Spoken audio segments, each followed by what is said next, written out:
Introducing Oakley Meta Vanguard, the new performance AI glasses designed for athletes. With hands-free capture on an action-ready ultra-wide camera, powerful open-ear speakers, and built-in Meta AI that syncs with your Garmin devices for real-time insights while you train. Take your performance to the next level with Oakley Meta Vanguard. Athletic intelligence is here.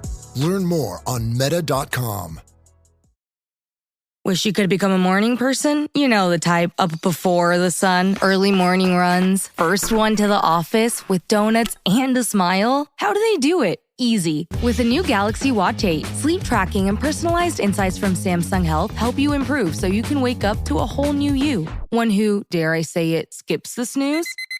It's possible. Train your sleep with Galaxy Watch 8. Learn more at Samsung.com. Requires compatible Samsung Galaxy phone, Samsung Health app, and Samsung account. Good evening, ladies and gentlemen, and welcome to the Wrestling Draft.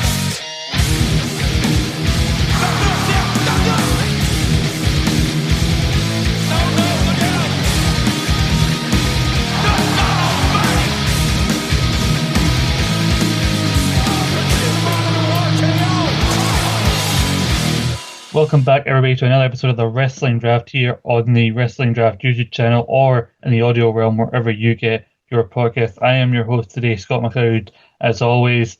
And while my good friend David Hockney has gone gallivanting into appropriate another culture and talk down to people, I am here to be your unbiased play-by-play man looking back at the draft. And again, it's seems too coincidental. This man seems to appear whenever David Hockney disappears.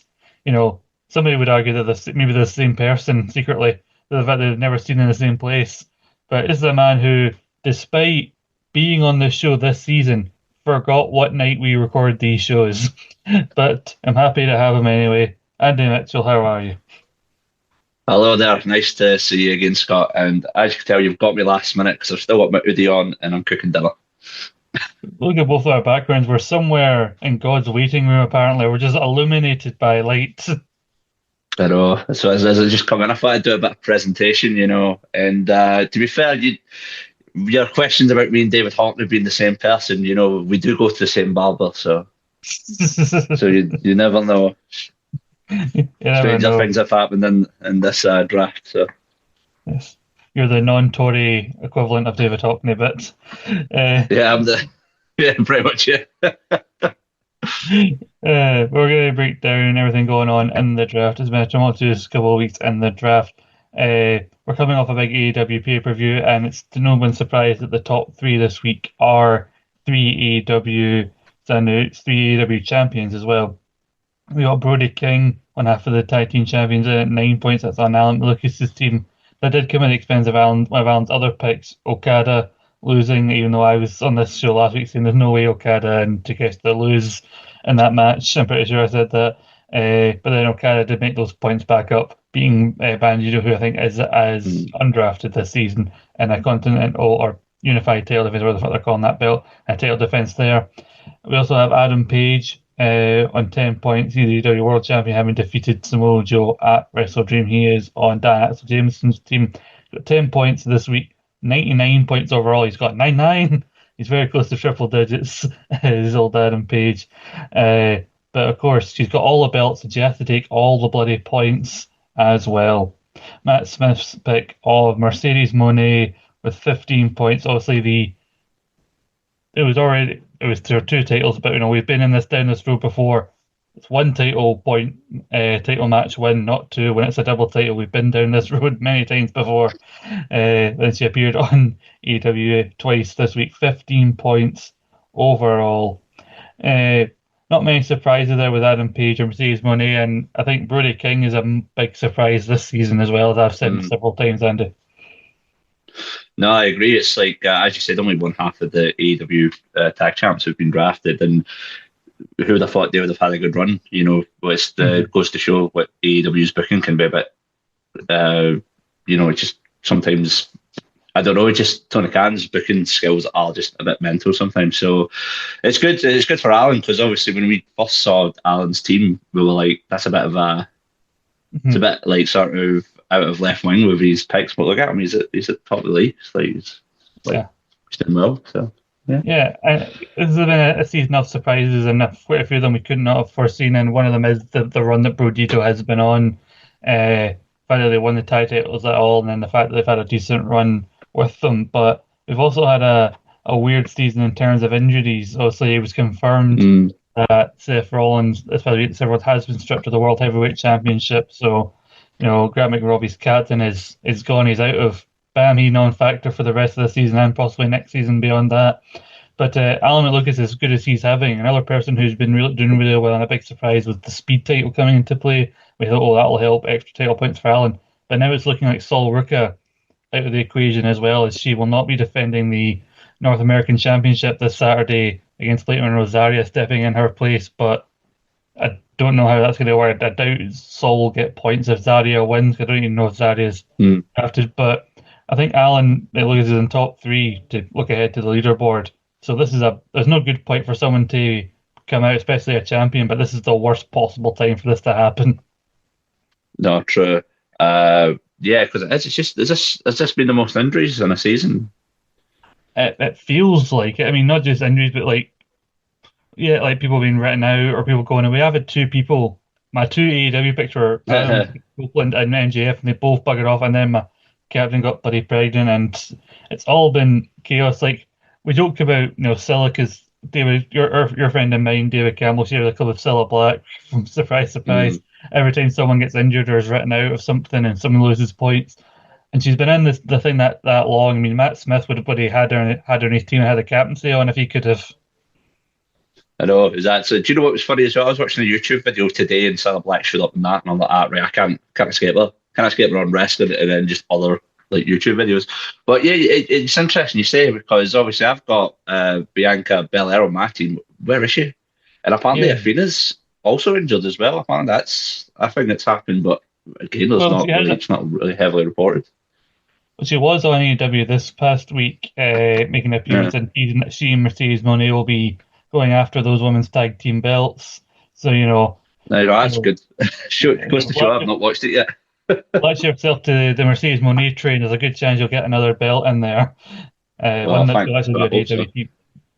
shall actually be on AEW TV to defend. But yeah, Lady Cilla Black, I think we've said her name so many times in amongst our group chat. We've given her spirit so much power. She's haunting all of us to this day. But Andy, talking about teams and misfortune, I've been championing some of your picks, particularly Sami Zayn, but unfortunately, Sami ran into a big Russian wall recently named Ilya Dragunov. I know.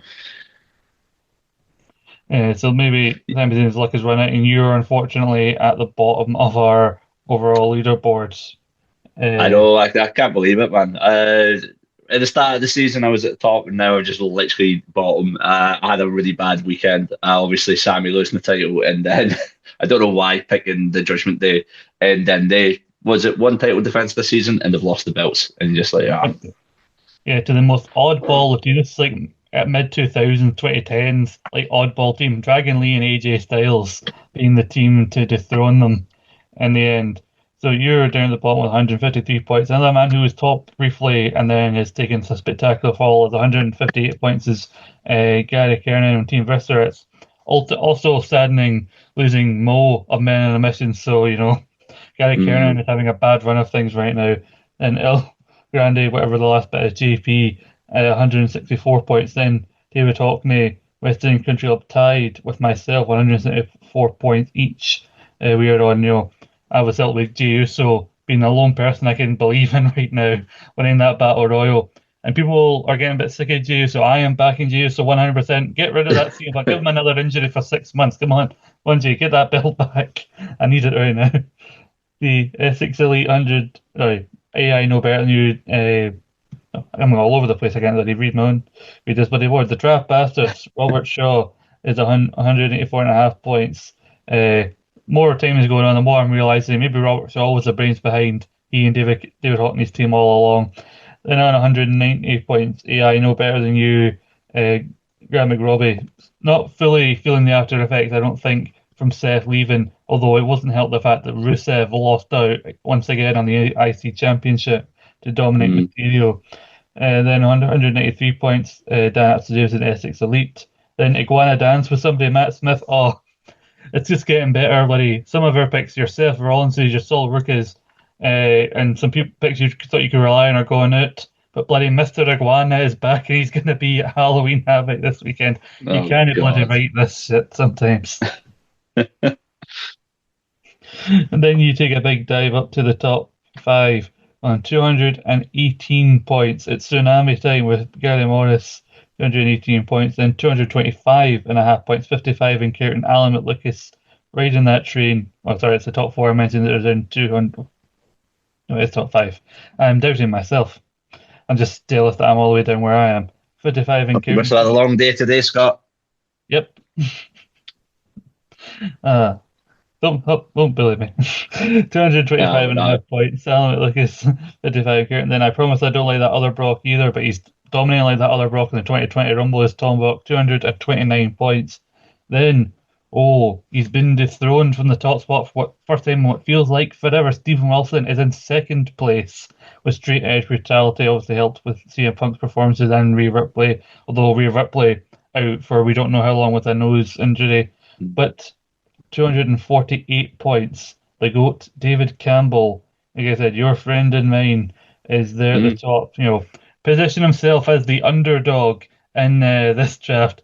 Same way John Cena was always the underdog despite winning all the time, and having the most wins of all time in the draft.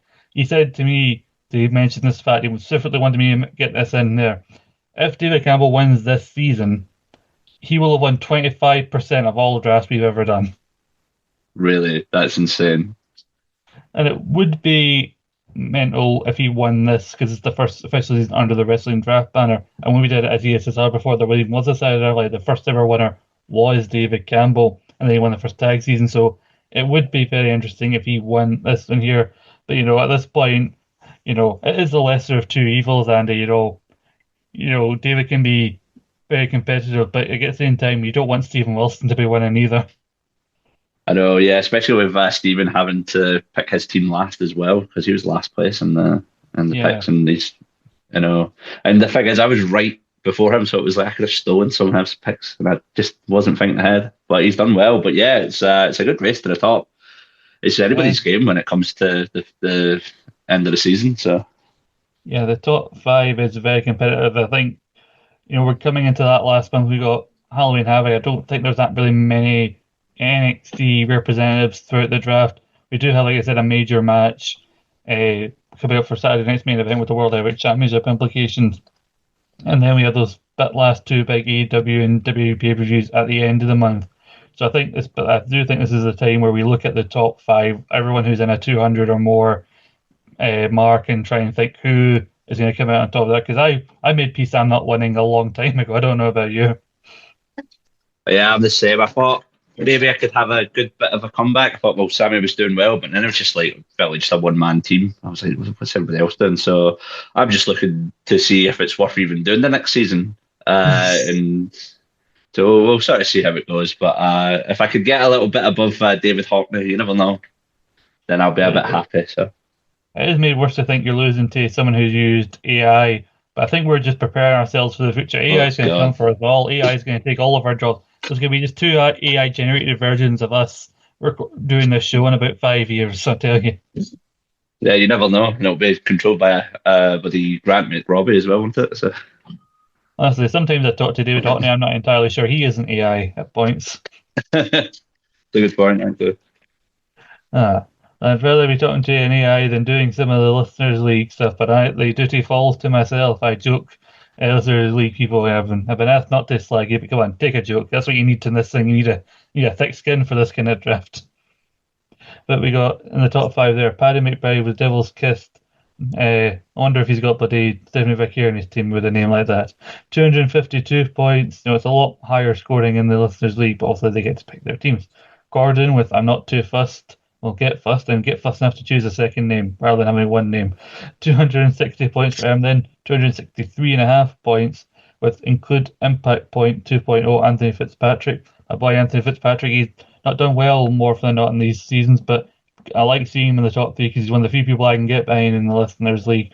I'm waiting for that day he finally graduates, and then I'll be like a proud parent. But then we get a jump to the big Ross man with Ross Brady, a former member of the Contributor League, 280.5 points, but he's still a good ways behind Alan Laurie. I think he secured his place as the winner finally after many, many seasons in the Listeners' League, because he is on 304 points. He's cracked the 300-point barrier, and like, even the fact that his closest competitor is like nearly 25.5 points behind him, like that's a solid to have with only 3 or 4 weeks to go at the end of the season.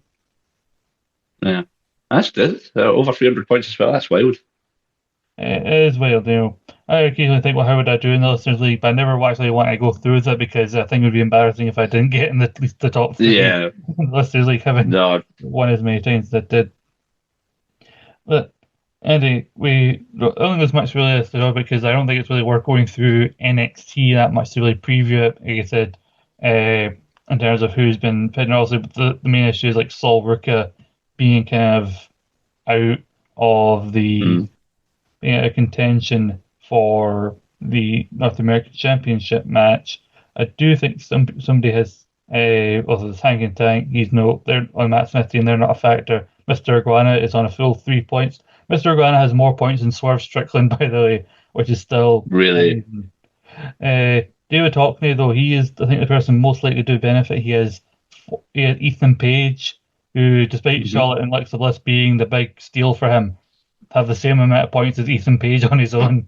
And I don't think either he's even the captain or anything like that. So I just to show you how that's doing. Over Femu is Stephen Wilson, but he's just disappeared. He's so ashamed to lose to Ricky Saints that he's just buggered off. He's gone on holiday somewhere. I don't know where he's gone.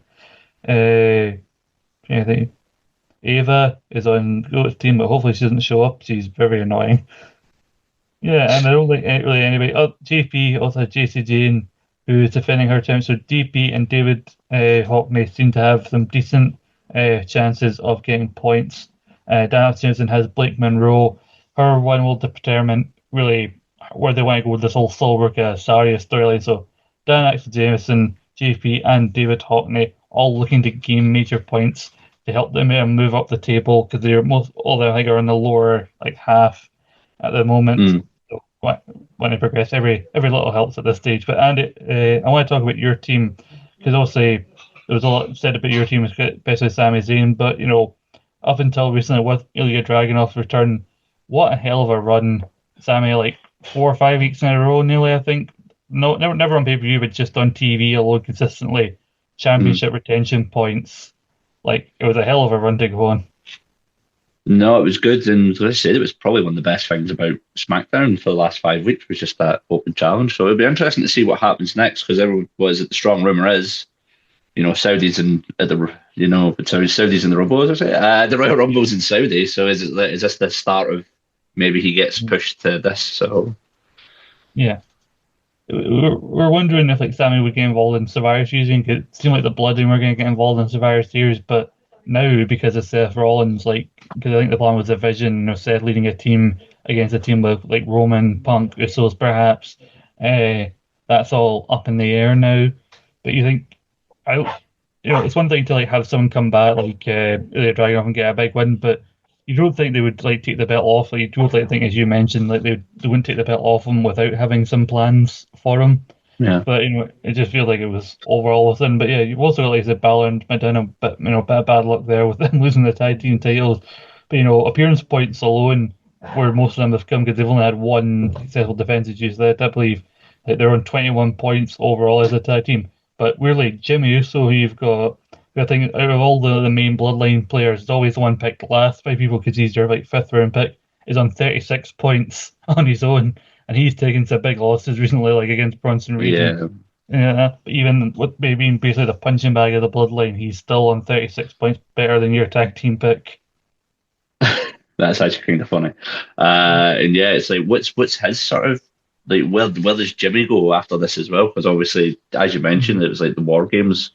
Is a bit up in the air. I think people are saying the rumor might be War Games White 6 versus whatever, but the new Bloodline's called. I think they're called the motherfucking what is it? Yeah. I don't know.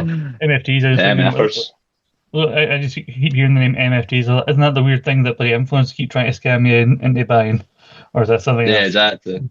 That's what that sounds like. But like I said, we've got a solid like top five. We've got, like I said, Gary Morris, 218, Alan Lucas, 55 and counting, Tom Brock, we 229, 237, Stephen Wilson, 248, Dave Campbell. Now, some people might guess because of the slight gap here that maybe it would be in their experience, it might be between the GOAT and Stephen Wilson, but I wouldn't count either of those other three out. So, just quickly, what are your thoughts on this top five? Briefly, like, who do you, at this stage, with just like 3 or 4 weeks to go, or until like November 29th is Survivor Series, that's the very last day of the season. So, just under a month to go. What are you thinking of this top five? Who do you think's got the best chance? Don't know. I think, as you mentioned, like there's a couple of, pay-per-views and stuff coming up. So I think GOAT could win it, could steal it. I'd like to probably see Alan win it because I think that was a good sort of thing. He did get slated for his picks and he's doing considerably well. So it's just kind of, and again, as mentioned, Wyatt Six looks like they're going to be at Survivor Series. So, it could be a big win for him. But I don't know. What about you? I don't know. I mean, the run of their Wyatt Sixes, Allen, the world are good. Obviously, Gary Morris is the only one I'm not sure about. Also, Tiverton Stratton's coming off a loss at Crown Jewel, and they don't really seem to keep not having that much planned for. They keep breaking glass in case of emergency. We've not exactly done that like 3 times during their title reign. Also, the Brawns are appearing all over the place. They'll be a solid thing as a team, but you'd think now with the way that Braun Breaker was going in with the world title, they want to do single stuff with them, which might cost them some points in the long run in terms of matches. But I've been really pleasantly surprised, not just with Alan Lucas, but with Tom Brock as well, because Tom's the one as part of a tag team. I don't think Tom has ever won on his own. So he benefited from your misfortune, unfortunately, with AJ Styles. And he's also got Kyle Fletcher, who has been one of the... I think Kyle Fletcher might have moved up to top scorer overall this season. He's got Hobbs and Shabbat, who is a tag team with the Trios belts. Got another win this past week on AEW. So I think Tom Brock is a dark horse outside of this. But like it's between David and Steven, I think, near the top. But then I think if anyone's going to sneak up past them, I think it's going to be Tom Brock. Good to see. You also, it's a show where you can't just give an opinion and be proven wrong. You need to be right all the time, where people will jump on you and say, "Oh, you got that wrong. You don't know what you're talking about." I'm just trying to give my analysis as I see it. No, it'd be good to see Tom get it if he wins, and again, that's first solo win. But no, it's I do think it's anybody's game at this time. Only was it 4 weeks left? Is it 4 weeks? 4 weeks left. I think him and Alan Lucas, like either of them, I could see as the dark horse. You could not to disrespect Gary Morris in any way, but I do think Alan and Tom, their teams, despite what some people may have given them their initial reviews of them on paper, have both over-delivered, in my opinion. Yeah, they've done well. I have. Yes, we can see that now, given how far behind we are. But that is the wrestling draft for this week. We'll be back next week. I don't think Andy will be with me. Maybe I'll try and get someone else on. See if we can get some new faces on before Dave comes back and tries to tell us all about Ace Holiday, even no matter how many times we tell him not to. But Andy, last minute or not, I'm very happy to have you on the show, and I will always welcome you back, my friend. No worries. Thank you for the invite, and it was good to chat wrestling with you. It is always good to chat wrestling with you, my good friend. And make sure you guys subscribe to the Wrestling Draft YouTube channel. Be sure to follow us wherever you get your podcasts, Android podcasts and platforms, Spotify, iTunes, Google Podcasts. Probably give us a like, rating, or review. Your chosen platform, or follow us on Twitter at wrestling_draft. But until next time, when I'm joined by God knows who, I'll see you next week. I'll still be here. Same draft time, same draft channel. Bye-bye.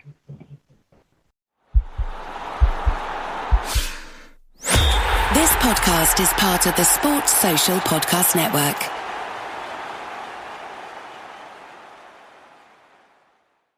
Find the biggest voices in sport on the Sports Social Podcast Network. Join us for On the Wire with me, Andrew Blair White, as we look forward to plenty of the best racing throughout this winter. We will be previewing and reviewing some of the top horse racing festivals at Cheltenham, at Aintree, Fairyhouse, Punchestown, and much more in between. Make sure to search On the Wire and listen wherever you get your podcasts. Sports Social Podcast Network.